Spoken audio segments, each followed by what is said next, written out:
یہاں پتہ چلا کہ یہ آدمی کا جملہ تو نبی پاک علیہ السلام کو پسند آیا اور حضور کو علم بھی ہے کہ اس کا خاتمہ بھی ایمان کے اوپر ہوگا۔ خانہ کعبہ کی شان یہ ہے کہ یہ تمہارے زندوں کا بھی کعبہ ہے، تمہارے مردوں کا بھی کعبہ ہے، تمہارے زندوں کا بھی قبلہ ہے، تمہارے مردوں کا بھی قبلہ ہے۔ زندہ ہیں تو نماز خانہ کعبہ کی طرف، مردہ ہیں تو رخ خانہ کعبہ۔ سیدنا ابو ہریرہ رضی اللہ تعالیٰ عنہ حدیث کے راوی ہیں، بیان کرتے ہیں کہ انا عربین آتا النبی صلی اللہ تعالیٰ علیہ وسلم فقال،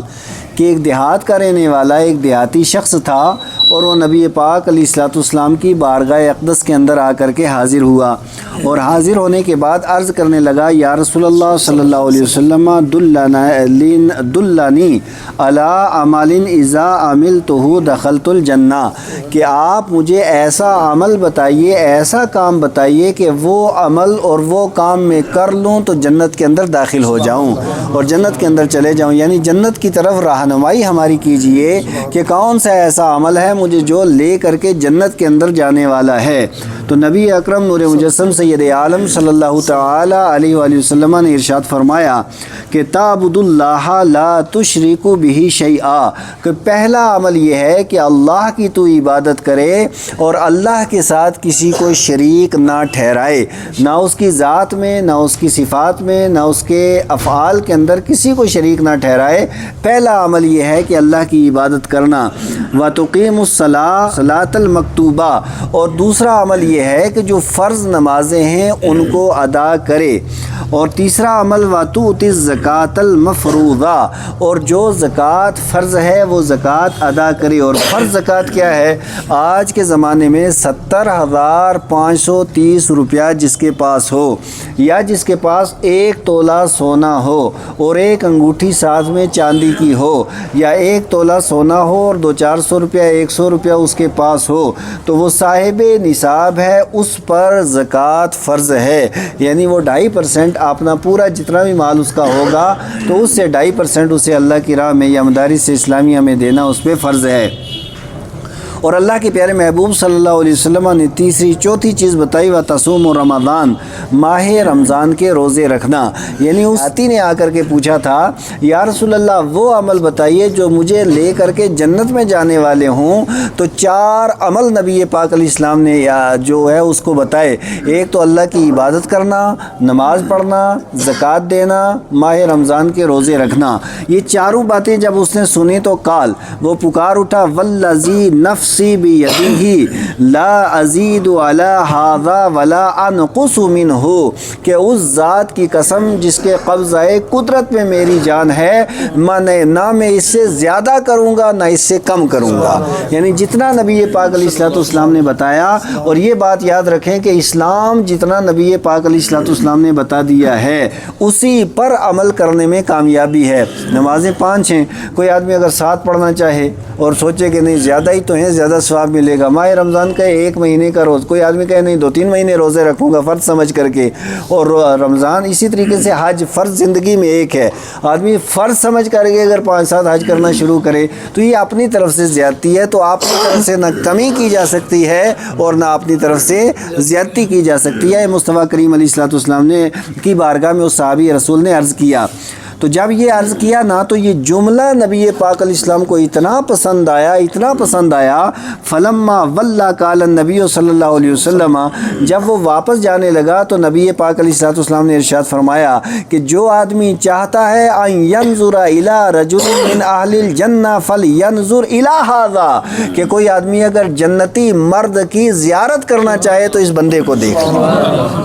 اس بندے کو دیکھ لے۔ اب اس سے کیا پتہ چلتا ہے؟ اس سے نبی پاک علیہ الصلوۃ والسلام کے تعلق سے یہ بھی پتہ چلا کہ آقا کریم علیہ الصلوۃ والسلام کو اللہ نے یہ علم عطا کیا ہے کہ کس آدمی کا خاتمہ کس طریقے سے ہوگا۔ بسا اوقات تو ایسا ہوتا ہے انسان عابد ہوتا ہے، زاہد ہوتا ہے اور بہت بڑا عالم فاضل بھی ہوتا ہے، لیکن وہ مرتد ہو جائے اور خاتمہ اس کا ایمان پہ نہ ہو تو جنت میں جانے کے بالکل نہیں جا سکتا ہے۔ یہاں پتہ چلا کہ یہ آدمی کا جملہ تو نبی پاک علیہ السلام کو پسند آیا اور حضور کو علم بھی ہے کہ اس کا خاتمہ بھی ایمان کے اوپر ہو۔ ہوگا، ایمان کے اوپر اس کا خاتمہ ہوگا اور اس کا داخلہ جنت میں ہوگا۔ اور یہ متفق علیہ حدیث ہے، صحیح بخاری صحیح مسلم کے اندر یہ حدیث موجود ہے۔ حضرت عمر بن مرہ الجہنی رضی اللہ تعالیٰ عنہ، یہ حدیث کے راوی یہ کہتے ہیں جا رجل من قزاء، کہ یہ ایک بنی قزاء ایک قبیلہ ہے، وہاں کا ایک شخص آقا کریم علیہ الصلوۃ والسلام کی بارگاہ اقدس کے اندر آیا اور آ کر کے وہ عرض کرنے لگا یا رسول اللہ صلی اللہ تعالیٰ علیہ وسلم، میں گواہی دیتا ہوں کہ اللہ کے علاوہ کوئی عبادت کے لائق نہیں ہے، اور اس بات کی گواہی دیتا ہوں کہ آپ اللہ کے رسول ہیں، وصلیت الصلاۃ الخمس، اور میں 5 وقتہ نمازیں بھی ادا کرتا ہوں، وصمت رمضان وقمتہ، میں ماہ رمضان کے روزے بھی رکھتا ہوں اور ماہ رمضان میں قیام بھی کرتا ہوں، نماز تراویح نوافل بھی میں ادا کرتا ہوں، اور وآتیت الزکوٰۃ، اور زکوٰۃ بھی دیتا ہوں۔ اور فقال رسول اللہ صلی اللہ علیہ وسلم، آقا کریم علیہ الصلوۃ والسلام نے کیا سند ارشاد فرمائی کہ جو آدمی اللہ کی توحید کا اقرار کرے، میری رسالت کا اقرار کرے، 5 وقتہ نماز ادا کرے، زکوٰۃ ادا کرے، اس بندہ مومن کو نبی پاک علیہ الصلوۃ والسلام تا قیام قیامت ایک سند عطا فرما رہے ہیں۔ وہ سند کیا ہے؟ من مات علی ھذا، کہ جو آدمی یہ عمل کرتے کرتے مر گیا، کان من الصدیقین والشہداء، وہ صدیقین اور شہداء کے اندر شمار ہوگا۔ اور صدیقین اور شہداء کون ہیں؟ انعم اللہ علیہ من النبیین والصدیقین والشہداء والصالحین، اللہ کا انعام نبیوں پر اور اس کے بعد صدیقوں کے اوپر ہے، پھر شہداء کے اوپر ہے، یعنی اس صف میں اللہ تبارک و تعالی اس بندہ مومن کو داخل کرے گا جو توحید و رسالت کا عقیدہ توحید و رسالت کا اقرار کرنے کے بعد 5 وقتہ نماز بھی ادا کرتا ہے اور اپنے مال سے زکوٰۃ بھی ادا کرتا ہے۔ اور یہ حدیث مسند بزاز کے اندر موجود ہے اور صحیح ابن خزیمہ کے اندر بھی یہ حدیث پاک موجود ہے۔ حضرت عبداللہ بن معاویہ رضی اللہ تعالیٰ عنہ حدیث کے راوی بیان کرتے ہیں مصطفیٰ کریم علیہ الصلوۃ والسلام نے ارشاد فرمایا، ثلاث، 3 عمل ایسے ہیں کہ جو یہ کر لیتا ہے وہ ایمان کی مٹھاس پا لیتا ہے، اسے ایمان کا ذائقہ آتا ہے، ایمان کی مٹھاس سے آتی ہے جو 3 عمل کرتا ہے۔ وہ 3 عمل کیا ہیں؟ تو اللہ کے پیارے محبوب علیہ الصلوۃ والسلام نے ارشاد فرمایا، من عبد اللہ وحدہ وعلم اللہ الہ الا اللہ، کہ جو بندہ مومن عبادت کرتا ہے اللہ تعالیٰ کی اور اسے یہ یقین کامل ہے کہ اللہ کے علاوہ کوئی عبادت کے لائق نہیں ہے، عبادت کے لائق صرف اور صرف اللہ ہے، پہلا عمل جس کا یہ ہے۔ اور دوسرا عمل اللہ کے پیارے محبوب نے فرمایا، وَآتَى زَكَاةَ مَالِهِ طَيِّبَةً بِهَا نَفْسُهُ رَافِدَةً عَلَيْهِ كُلَّ عَامٍ وَلَمْ يُؤْتِ الْحَرَمَ، اور دوسرا عمل اس کا یہ ہے کہ وہ خوشی سے زکوٰۃ ادا کرتا ہے، یعنی زور زبردستی سے نہیں، اس کا دل مانتا ہے، خوشی کے ساتھ وہ زکوٰۃ ادا کرتا ہے، اور یہ دل اس کے عمل کا موافق بھی ہے، اور پھر وہ کوئی ایسے طریقے سے بوڑھا بیمار مڑیل سا جانور نہیں دیتا ہے، بلکہ درمیانہ، خیر الامور اوسطھا، کہ اللہ تبارک و تعالیٰ کو سب سے پسندیدہ عمل درمیانہ عمل ہے اور سب سے پسندیدہ چیز درمیانی چیز ہے، اور وہ وسط شے اللہ کی راہ میں دیتا ہے۔ کیوں؟ اس لیے کہ اللہ تبارک و تعالیٰ فَإِنَّ اللَّهَ لَمْ يَسْأَلْكُمْ خَيْرَهُ وَلَمْ يَأْمُرْكُمْ بِشَرِّهِ، کہ اللہ تبارک و تعالیٰ ہرگز سب سے بہتر کا سوال بھی نہیں کرتا، اور اللہ تبارک و تعالیٰ بیکار کو بھی قبول نہیں کرتا، بلکہ درمیانہ مال اگر اللہ تبارک و تعالیٰ کی بارگاہ میں دیا جائے تو یقیناً اللہ تبارک و تعالیٰ اسے شرف قبولیت سے نوازتا ہے۔ سنن ابو داؤد کے اندر یہ حدیث پاک موجود ہے۔ آج کے اس سلسلہ درس کی یہ آخری حدیث،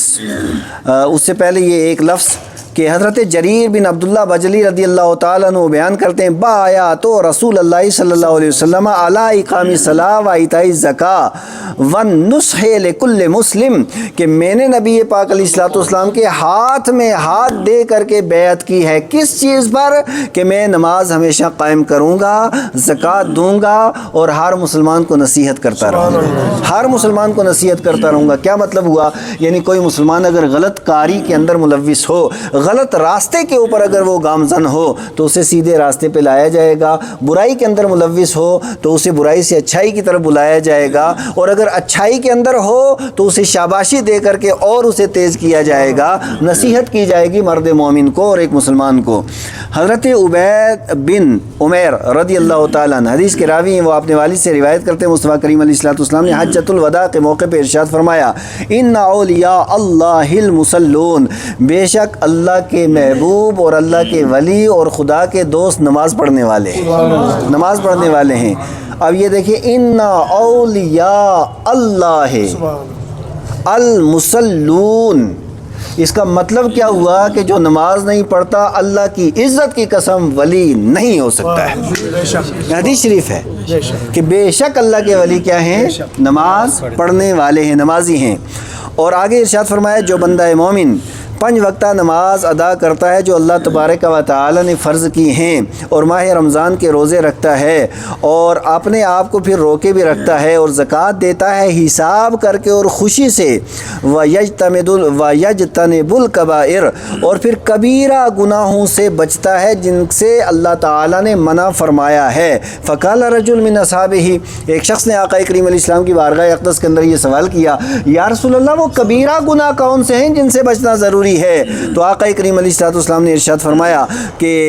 وہ کبیرہ گناہ جو ہیں وہ 9 ہیں۔ کتنے ہیں؟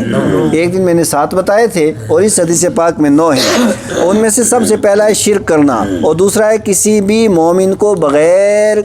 حق کے قتل کر دینا، اور تیسرا ہے میدان جہاد سے بھاگ جانا، اور چوتھا ہے کسی بھی پاکیزہ پاک باز عورت پر بدکاری کی تہمت لگانا، اور چوتھا ہے جادو کرنا، جادو کروانا، اور 5واں ہے یتیم کا مال کھانا، اور چھٹا ہے سود کھانا، اور 7واں ہے ماں باپ اگر مسلمان ہوں تو ان کی نافرمانی کرنا، اور چھٹا ہے کہ خانہ کعبہ کے اندر جا کر کے یعنی اس کی حرمت کو حلال سمجھنا اور وہاں جا کر کے بدتمیزی کرنا۔ اور نبی مکرم صلی اللہ تعالی علیہ وسلم نے ارشاد فرمایا، اس لیے کہ خانہ کعبہ کی شان یہ ہے کہ یہ تمہارے زندوں کا بھی کعبہ ہے، تمہارے مردوں کا بھی کعبہ ہے، تمہارے زندوں کا بھی قبلہ ہے، تمہارے مردوں کا بھی قبلہ ہے۔ زندہ ہیں تو نماز خانہ کعبہ کی طرف، مردہ ہیں تو رخ خانہ کعبہ کی طرف۔ سبحان اللہ، سبحان اللہ۔ اور پھر آگے ارشاد فرمایا، لا یموت رجل،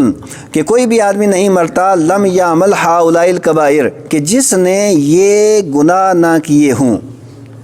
جس نے یہ گناہ، یہ جو کبیرہ گناہ جس نے نہ کیے ہوں، اور وہ مر جائے، دنیا کے سے چلا جائے، اور اس کے بعد نماز ادا کرنے والا ہو، زکوٰۃ دینے والا ہو، اس کو نبی پاک علیہ الصلوۃ والسلام نے ارشاد فرمایا کہ جنت کے دروازے بھی اس کے لیے کھل جائیں گے، اور جو دروازے جو سونے کے دروازے بنے ہوئے ہیں، اور نبی پاک علیہ السلام کا پڑوس بھی اسے جنت میں نصیب ہوگا۔ آقا کریم علیہ السلام کا پڑوس بھی اس بندہ مومن کو نصیب ہوگا، اور جنت کے اندر داخل بھی ہوگا جس کے دروازے سونے کے ہیں۔ کس بندہ مومن کو؟ جو 7 اور یا بروایت مختلفہ 7 یا 9 کبیرہ گناہوں سے بھی جو بندہ بچے گا اور اس کے ساتھ ساتھ نماز قائم کرے اور زکوٰۃ ادا کرے گا، اس بندہ مومن کو اللہ تبارک و تعالی جنت کے اندر مصطفیٰ کریم علیہ الصلوۃ والسلام کا پڑوس عطا فرمائے گا۔ اس سے بڑی سند، اس سے بڑی کامیابی، اس سے بڑی کامرانی، اس سے بڑا رتبہ، عہدہ اور مرتبہ کیا ہو سکتا ہے کہ جنت کے اندر مصطفیٰ کریم علیہ الصلوۃ والسلام کا پڑوس بندے کو نصیب ہو جائے۔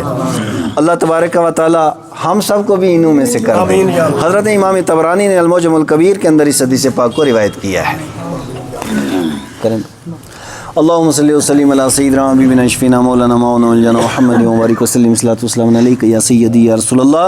اللهم ربنا آتنا في الدنيا حسنة وفي الآخرة حسنة وقنا عذاب النار اللهم ربنا افرغ علينا صبرا وثبت اقدامنا وانصرنا على القوم الكافرين۔ یا اللہ درس قرآن درس حدیث کو عام سے عام تر کرنے کی توفیق عطا فرما مولا، اچھائیاں اور نیکیاں کرنے کی توفیق عطا فرما، گناہوں سے، بے حیائیوں سے، برائیوں سے بچانے کی توفیق عطا فرما، عالم اسلام پہ رحم و فضل و کرم و احسان فرما، ہم سب کی دنیا و آخرت آخرت بہتر سے بہتر فرما. اللہم ربنا تقبل منا انک انت السمیع العلیم وتب علینا انک انت التواب الرحیم. یا اللہ ہمارے روزے، ہماری تراویح، ہماری تلاوت اپنی بارگاہ میں قبول فرما. یہ تیرے نیک بندے درس حدیث میں بیٹھے، ان کی دنیا و آخرت بہتر سے بہتر فرما. ان سب کے دلوں میں جو بھی نیک تمنا، نیک آرزو، نیک خواہش ہے مولا تو اس کی تکمیل فرما. مولا ہم سب کے گھروں میں یا ہمارے کوئی رشتہ دار یا ہمارے دوست احباب کوئی بیمار ہے اسے شفا عطا فرما. یا اللہ ہم سب پہ کرم کرم کرم فرما. وصلی اللہ تعالی علی خیر خلق محمد و آلہ و صحبہ اجمعین و بحق لا الہ